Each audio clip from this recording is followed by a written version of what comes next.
여수 MBC 라디오 전망대 강변의 법률사무소.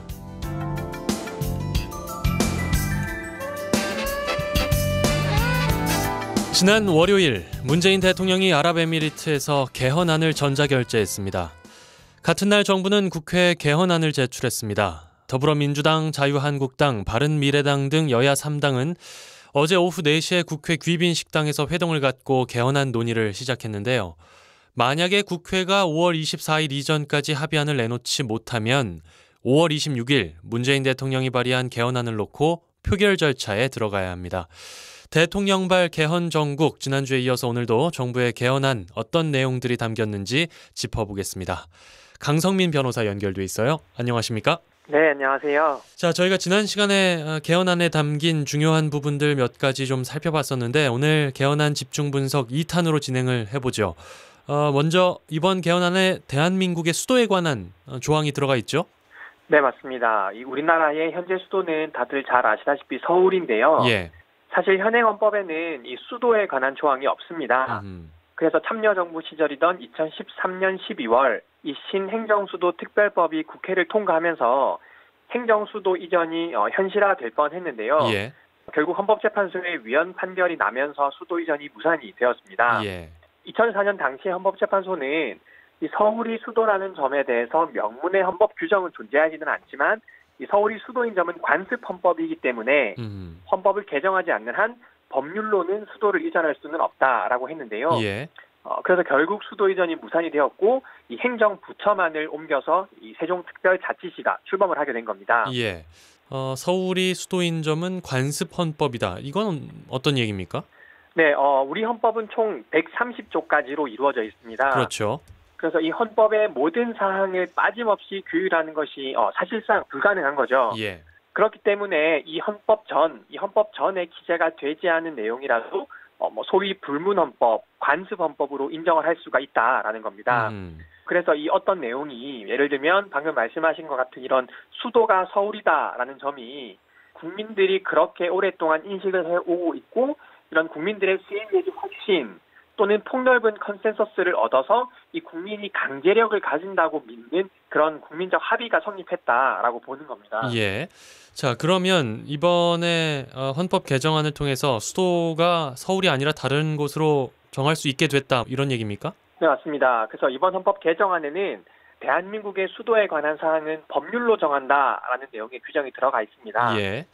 즉 개헌안에 따르면 이제 수도에 관한 내용을 법률로 정할 수 있기 때문에 이 국회에서 이 수도에 관한 법률이 통과가 되면 그에 따라서 수도를 서울이 아닌 다른 곳으로 옮길 수 있다는 것이죠. 예, 서울이 아닌 다른 곳으로 수도를 이전할 수 있다는 것, 국민들에겐 좀 낯설 수도 있겠군요. 네, 맞습니다. 그래서 지난해 한국리서치가 실시한 이 개헌 관련 여론조사를 보면은요. 예. 이 헌법의 수도 규정을 새로 만들어서 이 청와대와 국회를 세종시로 이전할 수 있는 근거를 마련하는 것에 대해서 어떻게 생각하느냐라는 질문에 예. 작년 7월에는 찬성이 49.9%, 반대가 44.8%로 찬성이 약간 더 우세를 했는데요. 예. 그 후에 작년 12월 조사 때에는 찬성이 37.4%, 그리고 반대가 52.7%로 반대 여론이 훨씬 더 높아졌습니다. 예. 야당의 입장은 어떻습니까? 네, 이 자유한국당 김성태 원내대표는 지난 25일 이 수도 조항에 대해서 굉장히 부정적으로 얘기를 했습니다. 예, 이번 개정안에 담긴 수도 조항에 대해서요? 네, 맞습니다. 예. 이 헌법재판소에서 위헌 판결을 받고 일단락된 사안을 다시 끄집어내서 이 대통령이 나서서 사회적 논란을 더 부추기고 있다라고 이야기를 했는데요. 예. 사실 지금 이 자유한국당의 홍준표 대표가 이 지난해 대선 후보 때 행정 수도를 세종시로 추진하겠다고 공약을 발표한 바도 있고, 네. 이 당 대표 취임 후에도 이 당 내의 헌법개정특별위원회 전체 회의에서 대한민국 수도는 서울, 그리고 행정 수도는 세종시로 헌법에 명시하겠다라고 발언한 적이 있었습니다. 예. 그리고 실제로도 여야 할 것 없이 이 충청 지역 정치인들을 중심으로는 세종시의 행정 수도화를 위해서 여러 가지 활동들을 좀 펼치고 있는 그런 상황이었었거든요. 네. 그래서 자유한국당 내에서도 좀 엇박자를 보이는 부분이 있습니다. 그렇군요. 자, 다음 부분 좀 넘어가 보겠습니다. 정부 개헌안에 또 지방 분권과 관련되는 내용이 많이 담겨 있는데 저희가 지난주 기자망원경에서 좀 상세하게 짚긴 했습니다만 오늘 다시 한번 들여다보죠. 네, 맞습니다. 이 정부는 이 지방 분권은 대한민국의 미래다라고 하면서 이 개헌안 1조 3항에 대한민국은 지방 분권 국가를 지향한다라는 내용의 이런 지방 분권 국가에 대한 내용을 담았습니다. 예. 이에 따라서 지방자치단체는 지방정부로 명칭이 변경이 되고 지방의회와 행정부의 조직 구성은 지방정부가 정할 수 있도록 했는데요. 네. 뿐만 아니라 법률에 정하지 않고 있는 사항도 조례로 만들 수 있도록 자치 입법권을 강화하고 지방세를 조례로 정할 수 있도록 하는 등 이 자치 재정권도 크게 넓혔습니다. 네, 자치 입법권, 자치 재정권 이런 개념들 정리를 좀 해보면 지방 정부의 권한을 조금 늘리는 쪽으로 바뀐다는 얘기인데 먼저 자치 입법권에 대해서 설명을 좀 해주시죠. 네, 이 지방 분권이라는 게 사실은 그 핵심이 이 자치 행정, 자치 입법, 자치 재정이라고 볼 수 있는데요. 예. 그중에 말씀하신 이 자치 입법이라는 것은 이제 지방자치단체에서 어떤 조례를 만들려고 하는 경우에 어떤 그 지역의 특색에 맞추어서 정책을 시행하려고 해도 이미 만들어져 있는 국가의 법령 범위 안에서만 입법이 가능하기 때문에 예. 실제로는 지역별로 특색이 있는 발전이 어렵다라는 게 정부의 입장인 겁니다. 예. 한 가지 예를 들면은 지금 제주도에서 이 4월 3일을 제주도 4.3 희생자 추념일로 해서 지방 공휴일로 지정하는 이런 조례안이 제주도 의회에서 통과가 되었거든요. 예. 그런데 사실 이게 작년 12월에 정부 인사혁신처에서 한번 제동을 건 적이 있었습니다. 네. 그러니까 이 지방자치단체의 조례로 공휴일을 별도로 지정하기 위해서는 이런 지방자치법이나 또는 관공서의 공휴일에 관한 규정 등 이런 개별 법령의 법적인 근거가 있어야 되는데 관공서의 공휴일에 관한 규정이나 지방자치법 등 개별 법령에서 그런 지정 권한을 규정하고 있지 않기 때문에 도가 임의로 이렇게 조례로 지방 공휴일을 지정하는 것이 현행 법령에 위배된다라고 주장을 한 겁니다. 예. 그래서 일단 원희룡 제주도지사는 일단 위 조례안을 지방 공휴일로 공포를 하긴 했는데 예. 말씀드린 것처럼 여전히 논란의 불씨는 남아 있습니다. 그렇군요.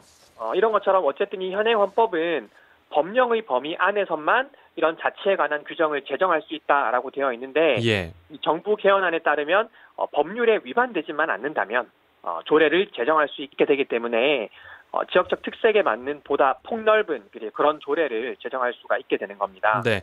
아까 우리 강 변호사님께서 지방 분권의 핵심이 자치 행정, 자치 입법, 자치 재정이다 이렇게 말씀을 해주셨는데요. 그 중에 굳이 하나를 더 중요한 것을 꼽자면 바로 자치 재정입니다. 이 자치 재정에 대해서도 좀 짚어볼까요? 네, 사실 말씀하신 것처럼 현실적으로 이 지방 분권이 제대로 실현이 되기 위해서는 예. 이 자치 재정, 즉 재정 자립도가 굉장히 중요합니다. 그렇습니다. 그래서 정부도 이 재정 확보 없이는 실질적인 지방 자치가 이루어지기 어렵다고 이야기를 했는데요. 예.